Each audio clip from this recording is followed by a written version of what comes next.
I'm very pleased to be talking to Katharine Nice.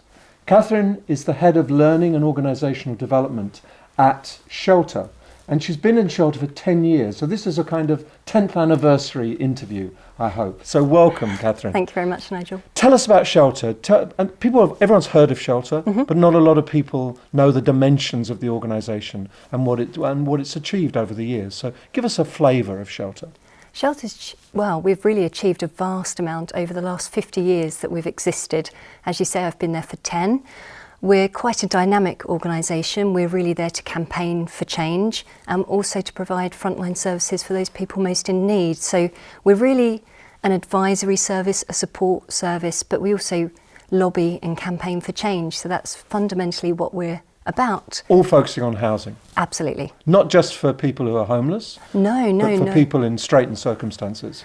For those that we say are in crisis, for those that we say are just about managing and could be in crisis, it's a very real situation for a lot of people who don't perhaps realise that you could lose your job, for example, and then if you've lost your job, how are you going to pay your mortgage or how are you going to pay your rent? And suddenly you're in quite a difficult circumstance. So the housing crisis that we call the housing crisis can actually impact on so many people that you don't actually realise could be one payday away from needing our support. Yes, it's true. Give me an idea of the size of Shelter. How many people does Shelter employ? We've got currently approximately 1,200 staff across England and Scotland. Wales are completely separate. And we have another approximately 2,000 volunteers. Yes. So your job involves both the volunteers as well as the staff? Absolutely. Yeah, so that's very important to know. So that's kind of doubles the volume of work that you have to do. So tell me about your role. What do you think you've achieved most over those 10 years? Gosh, I would say my achievements have probably come most in the last 4 to 5 years. I'll be completely honest, I came into Shelter and I was the only person in training. My role was training, actually. It wasn't learning and development at all. And I was the only person doing it. I was the only person in the department. I would say the biggest achievement was when we were able to move forward with learning, really very much from about 2014, which is when I became the L&D manager. I'd have to say very quickly, I'm kind of a one-woman advert for succession planning, if there ever was one, because I've assumed every position through the team. I would say predominantly it's been the last few years of moving from training to learning, which is a concept that's still quite alien to a lot of organisations, which is quite surprising. We now encompass not just come to us and we'll supply you with a training course, but I've got a team of business partners and officers and administrators who now fully support the organisation for all kinds of learning needs, but also wider organisation development needs. And I think it was that kind of 2014 change where we looked at how we were modelled, and rather than being reactive to what the organisation was asking for in terms of we need some training, please help us, to becoming more proactive in going out and supporting the organisation in understanding what it was that they were asking for particularly. And that really stemmed from the business partner model. So I say that's been the biggest transition for us. So being more facilitative. Absolutely. More engaged and proactive and helping the organisation achieve its aims, rather than just being the people who pick up the pieces down at the very end of the line. Which can often happen. Which can often happen. It probably still happens a little bit. So tell me about some of the programmes. Particularly, how do you work with volunteers? Are you involved in volunteer induction? How do you make sure that your volunteers are highly competent and not put in any danger themselves? Oh, absolutely. And also doing a good job for Shelter? Well, it's twofold with volunteers. We need their support. We can't do it without the support of our volunteers. And that's why the volunteer branch fall under our wider L&OD remit. I think for us the importance is that we take volunteers through from recruitment all the way through to exit, and what we're still working towards, and it really is a work in progress, it's evolvement for us, is that how do we involve volunteers? Quite often volunteers come from being service users, so they're already familiar with Shelter, they volunteer with us. How do we get them into either work elsewhere, or ideally what's the pathway for volunteers to come and work for Shelter?